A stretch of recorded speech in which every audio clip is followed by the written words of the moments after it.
So வணக்கம் மக்களே, இன்றைக்கி பார்த்தீங்கன்னா நம்ம ஹோம்மேட் பன்னீர் தான் பண்ண போகிறோம். அதுக்கு வந்து நான் 1 லிட்டர் ஆவினில் வந்து அந்த ஃபுல் க்ரீம் மில்க் இருக்கும் இல்லையா, அதை எடுத்திருக்கேன்.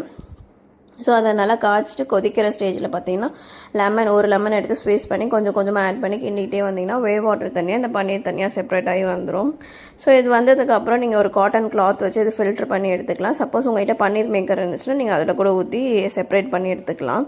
ஸோ இதில் ஊற்றிட்டு இந்த கிளாத்தை வந்து அப்படியே மடிச்சுட்டு மேலே வந்து நல்லா வெயிட் வச்சிட்டோம். பிகாஸ் வந்து எக்ஸ்ட்ரா இருக்க தண்ணியுமே வந்து கீழே வந்துடும் அப்படின்னு சொல்லிட்டு மேலே வந்து வெயிட் வச்சு அப்படியே விட்டாச்சு. ஒரு 1 to 2 hours கிட்ட நீங்கள் விட்டிங்கன்னா உங்களுக்கு நல்லா கட்டியாகவே அந்த பன்னீர் வந்து ரெடி ஆகிடும். சூப்பராக இருக்கும். ஸோ நீங்கள் அதை வந்து எப்படி வந்து 1 வாரம் வரைக்கும் நம்ம ஸ்டோர் பண்ணுறது பார்த்தீங்கன்னா, ஒரு டப்பாவில் வந்து தண்ணி ஊற்றிக்கோங்க. ஃப்ரெஷ் வாட்டர், நம்ம ட்ரிங்கிங் வாட்டராக இருந்தால் பெஸ்ட்டு. ஸோ ட்ரிங்கிங் வாட்டர் ஊற்றிட்டு அதில் வந்து இந்த பன்னீரை போட்டு நீங்கள் ஃப்ரிட்ஜில் வந்து ஸ்டோர் பண்ணிக்கோங்க. ஒரு 1 week வரைக்குமே ஃப்ரெஷ்ஷாக சூப்பராக இருக்கும்.